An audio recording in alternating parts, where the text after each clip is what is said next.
Hey guys, how's it going? Josh here with the review of Venom issue number 1. So just want to quickly say before we get into this review, going forward at Hybrid Network, reviews will be single issues and then some arcs at the end. So we're not going to do what we were doing previously. We're kind of going back to what we were doing, a few months ago. So hopefully you guys like that, and without further ado, let's get into the actual review. So Venom number 1 starts us off with the new host, a character named Lee, who is just kind of a bad guy. I mean, he does anything for personal gain, doesn't really care about others, even childhood friends, it seems. And it's kind of heartbreaking to see that this guy is the new host of Venom, considering all of the character growth, all of the development we had with the Flash Thompson run as Venom, between, Agent Venom and Space Knight, all that stuff in Guardians of the Galaxy. So it's kind of sad to see, and honestly, it really did make me look forward to this book. I'll be honest with you guys, because I'm a huge fan of that character growth. I mean, Venom went to Philly, then Venom went to space. Honestly, I thought that was really good for the character. Really gave the character breadth, really let the character form its own identity as an IP. I know Toxin's more or less Agent Venom now, but it's just really unfortunate that, we couldn't keep Flash as Venom. And they don't explain that at all in this issue, which was kind of odd. I mean, they don't explain how Flash lost the symbiote or if he gave it up. It's just, the Venom symbiote is just on its own all of a sudden. So hopefully they explain that. I don't know if that's tied to Secret Wars or whatever, but or not Secret Wars, sorry, Civil War. I don't know if that's tied to Civil War or whatever, but hopefully they explain that soon. So Lee basically ends up with a symbiote, obviously, and it's interesting because the symbiote doesn't want to do bad things, but Lee wants to do bad things.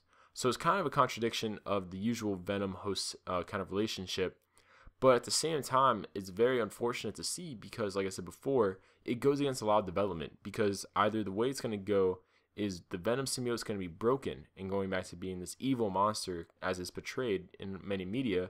Either that's going to happen or Lee's going to become good, a la just like Kane in the Scarlet Spider book. Either way is kind of pointless because in my mind, if you're just going to want Venom to be a good guy again, keep Flash, And if you want Venom to be a bad guy, I guess that's okay, but what's the point, When you did all this work to make him a good guy and to solidify him as a good guy in the Marvel Universe, why are you just going to make him a bad guy again? It just doesn't really make a lot of sense to me. I mean, I'm not the creative team behind the book, so I want to give them the benefit of the doubt.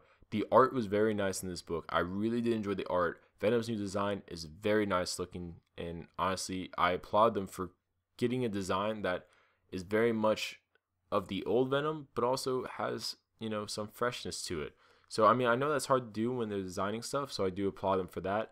But just conceptually, I mean, the character of Lee is unlikable. He is just unlikable. I don't like reading his character, especially by the end of this issue. At first, it was bearable. The stuff he does at the end of the book, it just makes you not like him at all. And it really doesn't make me want to support him or follow his journey. Because he's just, I mean, not even just an asshole. He's just a very selfish person to such a degree that he is just unlikable. And I don't see how they expect readers to connect with him like this unless they intentionally want nobody to like him. More or less, conceptually, this book is just a huge step backward for the Venom IP.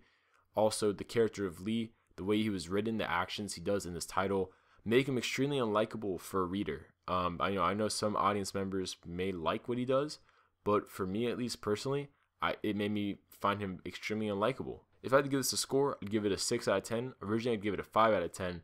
But due to the fact that this is issue number 1, I understand there's a lot of potential in the title. So I'll give it a 6, and hopefully we'll see how it goes. Hopefully it does, better with the characters and all that.